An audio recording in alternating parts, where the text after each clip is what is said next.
Welcome to new TV Telugu. సంచలన దర్శకుడు రామ్ గోపాల్ వర్మ తనదైన శైలిలో స్పందిస్తూ తరచూ వార్తల్లో నిలుస్తూ ఉంటారు. తాజాగా ఆయన mega power star Ram Charan పైన యువ దర్శకుడు బుచ్చిబాబు పైన ప్రశంసల వర్షం కురిపించారు.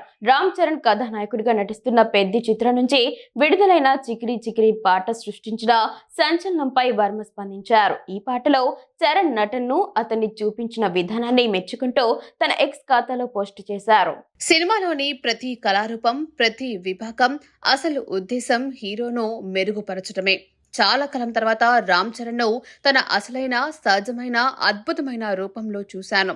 చికిరి చికిరి పాటలో చరణ్ ప్రదర్శించిన నటన, ఆవేశం, ఎనర్జీ నేను ఈ మధ్య కాలంలో చూసిన అత్యుత్తమ ప్రదర్శన అని రామ్ గోపాల్ వర్మ కొనియాడారు. అంతేకాకుండా దర్శకుడు బుచ్చిబాబును ఉద్దేశించి వర్మ ప్రత్యేకంగా ప్రశంసించారు. ఒక స్టార్ తన చుట్టూ అతి తలుకు బెలుకుల మధ్య కాదు, సహజత్వంతో ఉన్నప్పుడే అత్యంత ప్రకాశవంతంగా కనిపిస్తాడు.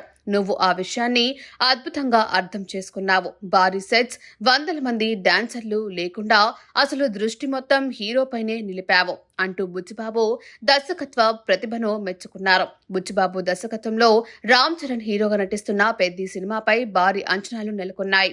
ఇటీవల ఏఆర్ రెహమాన్ సంగీత సారథ్యంలో విడుదలైన చికిరి చికిరి పాట దేశవ్యాప్తంగా సంచలనం సృష్టించింది. విడుదలైన కొన్ని గంటల్లోనే లక్షల వ్యూస్ తో ట్రెండింగ్ లోకి చేరి Ram Charan pan India craze ను మరింత పెంచింది. ఈ నేపథ్యంలో రామ్ గోపాల్ వర్మ చేసిన ఈ వ్యాఖ్యలు ఇప్పుడు సోషల్ మీడియాలో వేగంగా వైరల్ అవుతూ సినిమాపై అంచనాలను రెట్టింపు చేస్తున్నాయి.